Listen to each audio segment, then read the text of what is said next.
Hello everyone, मेरा नाम है गोपाल सुमानी। आज के इस वीडियो में जो हम टॉपिक डिस्कस करने जा रहे हैं उसका नाम है valuation of goodwill. I know अभी हमारा कंसोलिडेशन का जो चैप्टर है वो पेंडिंग है। उसमें मैंने काफ़ी वीडियोस डाल रखी है और कुछ वीडियोस और भी मैं डालूंगा।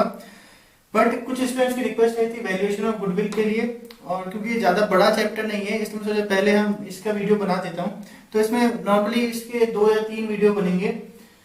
ओके, तो कंसोलिडेशन का मैं डालता रहूंगा, आप वीडियो देखते रहिए और प्रैक्टिस करिए। ओके, तो आज हम स्टार्ट करते हैं वैल्यूएशन ऑफ गुडविल के साथ। गुडविल का मतलब क्या होता है नॉर्मल सेंस में देखा जाए, बिल्कुल जेनरिक सेंस में गुडविल का मतलब होता है रेपुटेशन।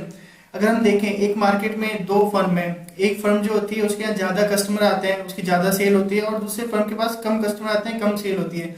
तो हो सकता है उस पहली वाली फर्म के क्वालिटी अच्छी होती है, क्वालिटी अच्छी होती है तो उसकी मार्केट में रेपुटेशन अच्छी होती है, रेपुटेशन अच्छी होती है तो ज्यादा कस्टमर होते हैं, ज्यादा सेल्स होती है और ज्यादा प्रॉफिट होता है। तो इसका मतलब क्या होता है, जो गुडविल होती है, जो रेपुटेशन होती है, वो फर्म को ज्यादा प्रॉफिट अर्न करने में मदद करती है। ठीक है, तो ये होता है जनरल मीनिंग गुडविल का और हाउ इट इफेक्ट्स बिजनेस। तो अभी हम ज्यादा इसके थ्योरी पार्ट में डिस्कस नहीं करते हुए सीधा हम इसके प्रैक्टिकल पार्ट में आते हैं कि how to calculate, how to do the valuation of goodwill. Okay, तो अलग अलग रेफरेंस बुक में, आईसीआई के मटेरियल में जो भी मेथड्स होते हैं उनके नाम अलग अलग है। तो क्लैरिटी के लिए मैंने इन्हें 3 मेथड में डिवाइड किया है। एक होता है कैपिटलाइजेशन मेथड, एक होता है ईयर परचेज मेथड, और एक है एन्युटी मेथड। अभी हम डायरेक्ट इन मेथड पर डिस्कस नहीं करेंगे। अब हम पहले हमारे बेसिक चीजें देखेंगे। क्या होता है वैल्यूएशन ऑफ गुडविल करने के लिए हमें इन मेथड के लिए कुछ चीजें कैलकुलेट करनी होती है। वो चीजें होती है एफएमपी। एफएमपी का मतलब होता है फ्यूचर मेंटेनेबल प्रॉफिट।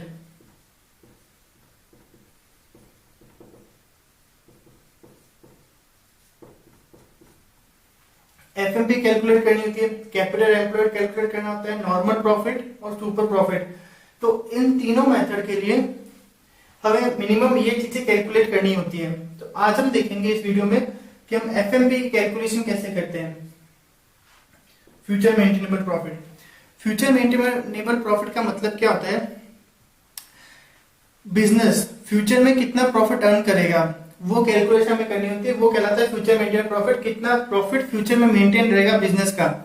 ओके, तो फ्यूचर मेंटेनेबल प्रॉफिट जनरली हम क्या होता है कि हम कैसे डिसाइड करते हैं कि फ्यूचर में हमारा प्रॉफिट कितना होगा। तो वो जनरली हम पास्ट के बेसिस पे डिसाइड करते हैं कि पास्ट में हमारा प्रॉफिट कितना था, उस हिसाब से हम डिसाइड करते हैं कि फ्यूचर में प्रॉफिट कितना होता है।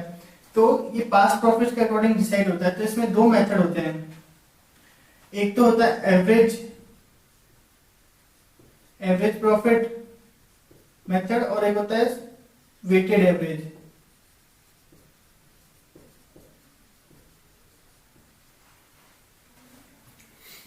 तो जनरली क्या होता है फ्यूचर मेंटेनेबल प्रॉफिट के लिए हमें क्वेश्चन में पास्ट ईयर के प्रॉफिट दे रखे होते हैं। सपोज ईयर 1 2 3 4 प्रॉफिट दे रखे हैं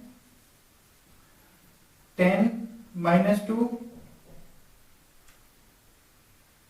5 और 8। ओके, तो हमें पास्ट ईयर के प्रॉफिट दे रखे होंगे। अब 2 चीज होती है, एवरेज मेथड और वेटेड एवरेज। तो एवरेज हमें किस सेंस में लेना है, जब हमारे पास प्रॉफिट दिए हुए हैं और इनमें कोई ट्रेंड ना हो, नो ट्रेंड। ट्रेंड का मतलब क्या हुआ, अगर कंटिन्यूस इंक्रीज हो रहे हैं प्रॉफिट या कंटिन्यूस डिक्रीज हो रहे हैं। अगर ऐसा केस नहीं है, मतलब कभी इंक्रीज हो रहे हैं कभी डिक्रीज हो रहे हैं, ऐसा केस है तो हम एवरेज मेथड लेंगे। एवरेज मेथड में क्या होता है, टोटल कर दो सबकी और divide by number of years. तो total of this 21 divide by 4, तो जो भी आएगा वो हमारा एवरेज प्रॉफिट हो जाएगा। ओके, बहुत ही जनरल बेसिक सेंस में बता रहा हूं मैं। इस तरह से एवरेज मेथड में कैलकुलेट करना होता है। दूसरा होता है वेटेड एवरेज। वेटेड एवरेज कब होता है, वेटेड एवरेज तब होता है जब ट्रेंड होते हैं प्रॉफिट में। ट्रेंड का मतलब यार अगर इस केस में देखा जाएगा कि हमारा प्रॉफिट पहले -2 था, फिर 5, फिर 8, फिर 10। ओके, तो इसका मतलब वो कंटिन्यूस इंक्रीज हो रहा है। और अगर रिवर्स होता 10 8 5 -2 मतलब कंटिन्यूस डिक्रीज होता, तो कोई भी ट्रेंड हो, चाहे वो पॉजिटिव हो चाहे नेगेटिव हो, इंक्रीज हो रहा है डिक्रीज हो रहा है, अगर ट्रेंड होता है उस केस में वेटेड एवरेज मेथड लेना है। वेटेड एवरेज में क्या होता है, हमें ईयर्स को वेट देना होता है। लाइक इसको ईयर 1 को 1 2 3 4 वेट हम कोई भी दे सकते हैं। जस्ट मिनट, वेट कोई भी दिया जा सकता है, 1 2 3 4 या कोई भी वेट दिया जा सकता है। बस ये ध्यान रखना है जो भी रीसेंट ईयर है, रीसेंट ईयर को ज्यादा वेट देना है और जो पुराने ईयर्स है उनको कम वेट देना है। अगर ये बात करें, अगर 2014 2015 2016 और 2013 अगर इसके प्रॉफिट दे रखे हैं तो सबसे जो रिसेंट ईयर होगा वो ये होगा, तो इसको सबसे ज्यादा वेट देना है, मतलब सबसे कम वेट स्टार्टिंग वाले ईयर को देना है। तो 1 2 3 4 इस तरह से दे सकते हैं। ओके, अब इसको ज्यादा वेट देने का मतलब ये होता है क्योंकि ये रिसेंट होता है, तो मार्केट कंडीशन इस टाइम कुछ और थी, इस टाइम कुछ और है, तो ये हमारी रिसेंट कंडीशन है, इसलिए हमें इसको ज्यादा वेट देना होता है। तो ये लॉजिक होता है, ज्यादा वेट रिसेंट ईयर को क्यों दिया जाता है। तो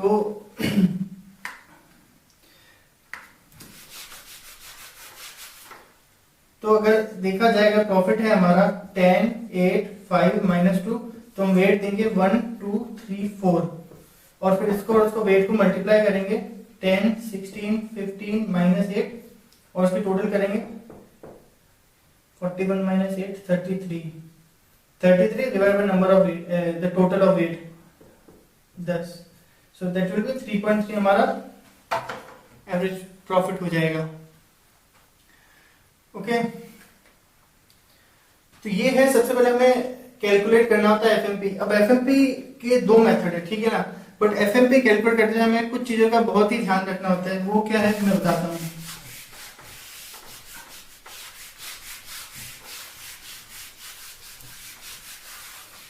तो एफएमपी के लिए जैसे मैंने बताया कि इसका मतलब क्या होता है, वो प्रॉफिट जो हम फ्यूचर में मेंटेन करेंगे, ठीक है ना। तो अगर किसी ईयर में कोई एक्स्ट्रा ऑर्डिनरी प्रॉफिट या लॉस होता है, किसी भी ईयर में एक्स्ट्रा ऑर्डिनरी प्रॉफिट और लॉस होता है, तो उसे हमें इग्नोर करना है।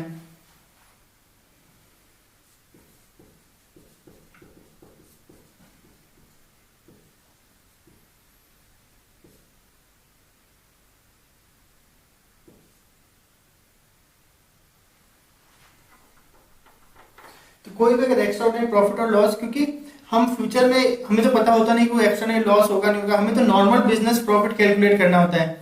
इसलिए तो अगर किसी भी ईयर में जो भी हमें, सपोज यहाँ पे मैं एग्जांपल लिखता हूँ, ईयर 1 2 3 4 और प्रॉफिट है 100 60 30 90। तो अगर सपोज इस ईयर में कोई एक्स्ट्राऑर्डिनरी लॉस था कि 50 रुपीज का कोई फायर का कोई लॉस हो गया, तो वो एक्स्ट्राऑर्डिनरी लॉस है, ठीक है, तो हमें कंसीडर नहीं करना है, मतलब इसको वापस 50 को ऐड करना है और उसको 80 मानना है हमें प्रॉफिट। तो एक्स्ट्राऑर्डिनरी लॉस है तो उसे कंसीडर नहीं करना है, मतलब उसे वापस ऐड कर देना है। और इस ईयर में कोई एक्स्ट्राऑर्डिनरी प्रॉफिट था 10 रुपए का, तो उसे भी हमें कंसीडर नहीं करना है, मतलब उस प्रॉफिट को लेस कर देना है। तो लेस 10 रुपीज 90।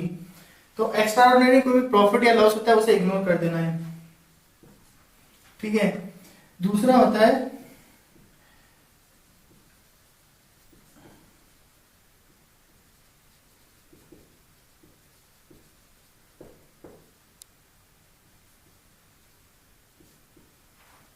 अगर नॉन ट्रेड इन्वेस्टमेंट से कोई भी इनकम होती है तो उसे इग्नोर करना है। नॉन ट्रेड इन्वेस्टमेंट क्या होता है, जो हमारे बिजनेस के काम में नहीं आते हैं, ठीक है। तो उन नॉन ट्रेड इन्वेस्टमेंट से कोई भी इनकम होती है वो हमें लेस कर देनी है, चाहे वो इंटरेस्ट हो, डिविडेंड हो। तीसरा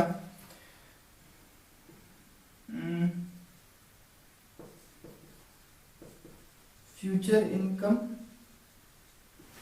एक्सपेंस।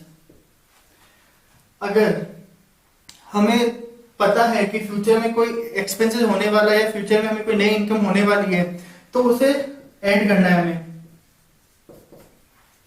क्योंकि हम क्या कैलकुलेट करें, फ्यूचर मेंटेन प्रॉफिट। तो अगर हमें पता है कि फ्यूचर में ये इनकम होने वाली है तो उसे हम ऐड कर देंगे। अगर हमें लगता है कि फ्यूचर में कोई एक्सपेंस होने वाला है तो उसे लेस कर देंगे। तो फ्यूचर की कोई इनकम और एक्सपेंस का भी एडजस्टमेंट करना है।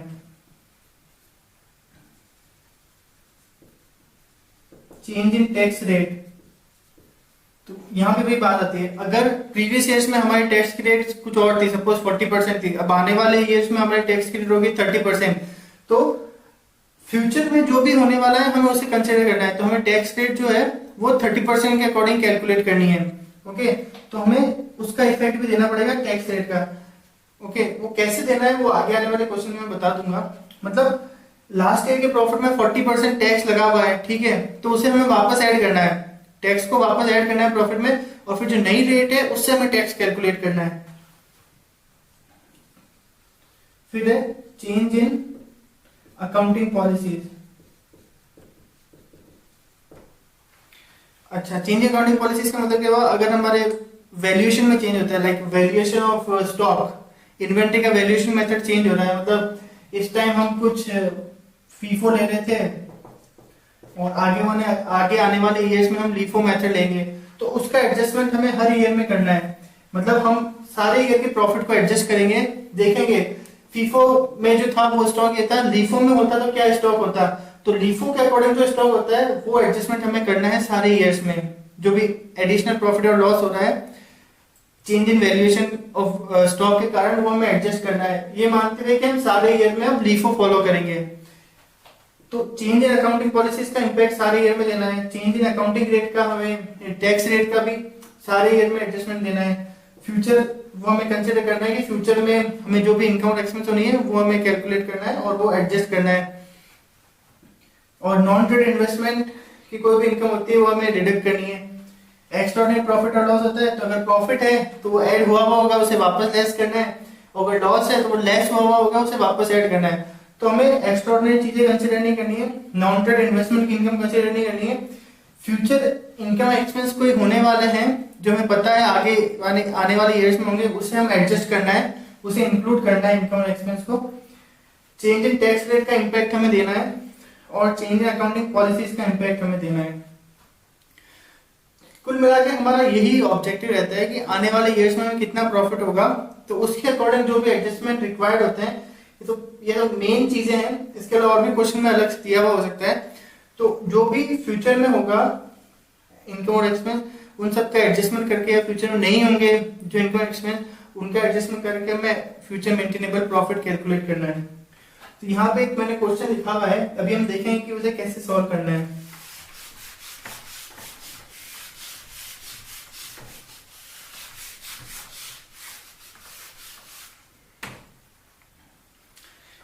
यहाँ पे year ending 2013, 14, 15, 16 profit before tax. यहाँ ये जो प्रॉफिट है ये बिफोर टैक्स है। ओके, पहला प्रॉफिट है 3190, it includes 100 extraordinary income. Second है 2500, इसमें 50 lakh loss, okay 50 loss due to earthquake. 2015 3108, 2016 2900। Income tax rate 2012-13 की 40 थी, उसके बाद 38 थी, और फ्यूचर में 35 होगी।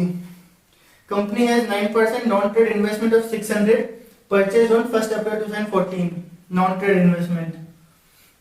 Additional remuneration to director from the year 2016-17 onwards 50। Okay, तो अब हमें फ्यूचर मेंटेनेबल प्रॉफिट कैलकुलेट करना है। तो अब सबसे पहले हम लिख देते हैं कि इन चारों सालों का प्रॉफिट कितना है। 2013, 2014,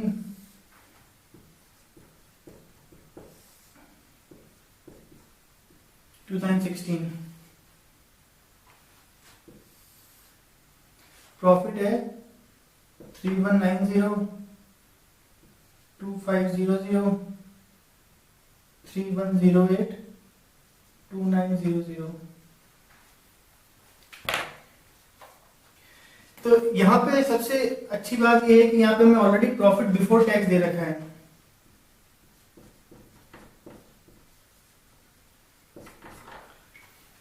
तो हमें इस टैक्स रेट का एडजस्टमेंट करने की जरूरत नहीं है अभी, क्योंकि अगर ये हमें प्रॉफिट आफ्टर टैक्स दिया हुआ होता तो हमें क्या करना होता, अगर ये आफ्टर टैक्स होता तो हमें पहले प्रॉफिट बिफोर टैक्स कैलकुलेट करना पड़ता है। मतलब ये आफ्टर टैक्स होता है तो हमें टैक्स रेट की मदद से हमें प्रॉफिट बिफोर टैक्स कैलकुलेट करना पड़ता है। अगर आपको एग्जांपल देखना है तो अगर मैं बता देता हूं, अगर 3190 है तो अगर ये प्रॉफिट आफ्टर टैक्स होता 3190 तो हमें पहले इसे बिफोर टैक्स बनाना पड़ता। तो अगर ये आफ्टर टैक्स होता तो इसको बिफोर टैक्स बनाने के लिए क्या करते, 3190 डिवाइड बाय उस टाइम की 100 minus 40 multiply by 100, so 3190 multiply by 60 divide by 60 multiply by 100। तो ऐसा करके हम बिफोर निकालते हैं, बट इस केस में मैं ऑलरेडी बिफोर दे रखा है तो हमने प्रॉफिट बिफोर टैक्स यहाँ पे लिख दिया, ठीक है। और अब क्या लिखा हुआ है कि company has 9% non trade investment of 600 purchase on 1 April 2014, मतलब 1 अप्रैल 2014 को उन्होंने 600 रुपीज के नॉन ट्रेड इन्वेस्टमेंट खरीदे थे जिसपे 9% इंटरेस्ट रेट है। तो नॉन ट्रेड इन्वेस्टमेंट पे जो भी हमें इंटरेस्ट मिलता है वो हमें कंसिडर नहीं करना है, तो वो तो प्रॉफिट में इंक्लूडेड होगा, तो वो हमें लेस करना है। तो non trade investment, non interest और नॉन ट्रेड इन्वेस्टमेंट, वो कितना है 600 मल्टीप्लाई बाय 9% 54, और वो कब खरीदा 1 अप्रैल 2014। तो ये है ईयर एंडिंग 2014, तो वो इस ईयर से 14-15 से स्टार्ट होगा, तो 54 यहां हम लेस कर देंगे, ओके। इसके अलावा स्पेसिफिक ईयर में उन्होंने क्या देखा है 2013 में इस इनकम में 100 एक्स्ट्राऑर्डिनरी इनकम इंक्लूडेड है, तो वो इनकम है तो मतलब वो प्लस है तो उसे रिवर्स करना पड़ेगा, माइनस करना पड़ेगा एक्स्ट्राऑर्डिनरी इनकम 100 लेस कर देंगे। नेक्स्ट वाले ईयर में 50 लॉस ड्यू टू अर्थक्वेक, तो वो एक्स्ट्राऑर्डिनरी लॉस है तो उसे वापस ऐड कर देंगे 2014 में, एक्स्ट्राऑर्डिनरी लॉस, ओके। तो हमने क्या देखा था, लॉस को एक्स्ट्राऑर्डिनरी लॉस को कंसीडर नहीं करना है तो इसलिए वापस उसे ऐड कर दिया, प्रॉफिट को कंसीडर नहीं करना है इसलिए उसे लेस कर दिया, नॉन ट्रेड इन्वेस्टमेंट की इनकम को कंसीडर नहीं करना है इसलिए वो वापस लेस कर दिया। Income tax rate adjustment, rate में एडजस्टमेंट, यहाँ हमें बिफोर टैक्स दे रखा है, ओके। तो हमें बिफोर टैक्स कैलकुलेट करने की जरूरत नहीं है, बिफोर टैक्स ऑलरेडी दे रखा है। और अब हमें जो भी प्रॉफिट आएगा उस पर फ्यूचर में जो रेट अप्लाई होगी वो हमें लगानी है, ओके। और इन दोनों में कुछ है नहीं। एक लास्ट पॉइंट देखा है, additional remuneration to director from year 2016-17, 50 का एडिशनल रेम्युनरेशन दिया जाएगा डायरेक्टर्स को 2016-17 से, ओके। तो अब ईयर स्पेसिफिक एडजस्टमेंट करने की हमें जरूरत नहीं है, जो भी ईयर स्पेसिफिक था वो हमने कर दिया, ये कॉमन है, मतलब आगे आने वाले सालों में होगा तो इससे हम बाद में डिडक्ट कर सकते हैं। इनकम टैक्स वो भी कॉमन है, ओके, तो वो हमें बाद में हम एवरेज निकाल के फिर डिडक्ट कर सकते हैं। तो अब इसमें से करेंगे 3910 से 100 लेस होगा 3090, ये हो जाएगा 2550, ये लेस हो जाएगा 4503, ओके, ये हो जाएगा 2846, ठीक है। ये प्रॉफिट से हमारे 4 साल के। अब हमें देखना है कि इनमें कोई ट्रेंड लग रहा है क्या, increase sorry decrease increase decrease, तो मतलब कोई ट्रेंड नहीं है, तो हमें वेटेड एवरेज प्रॉफिट वाला मेथड कैलकुलेट करने की जरूरत नहीं है, हम नॉर्मल लेंगे, मतलब नॉर्मल एवरेज लेंगे। तो इन सब की टोटल करनी है हमें, तो 3090 2550 3054 2846,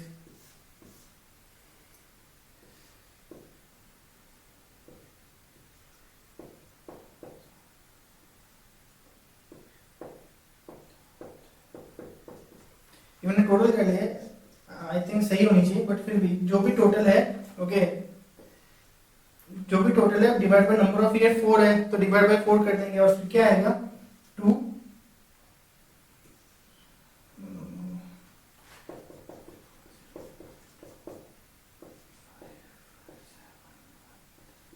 ओके 5, ओके सॉरी 1540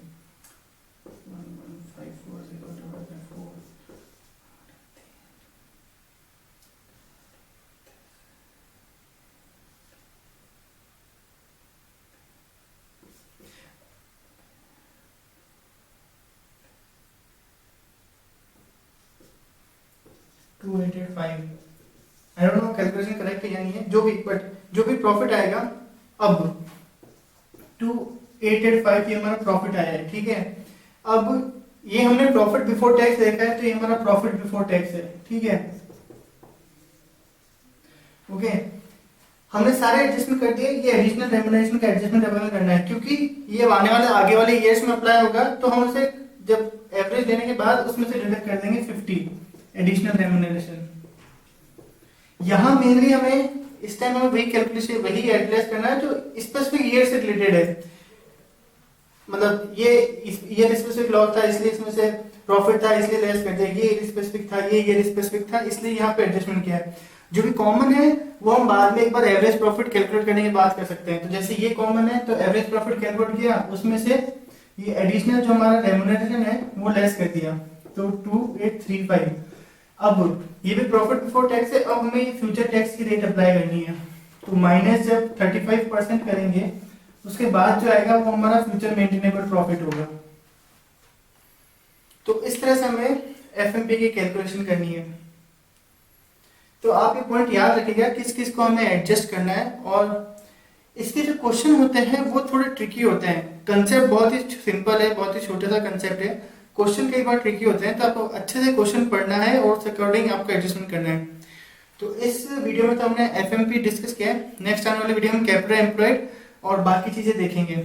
ओके, तो आप प्लीज, आपको समझ में आ रहा है तो आप प्लीज प्रैक्टिस करें। अगर आपको समझ में नहीं आ रहा है तो प्लीज आप कमेंट में मुझे बताएं, मैं आपके डाउट रिजॉल्व करने की कोशिश करूंगा।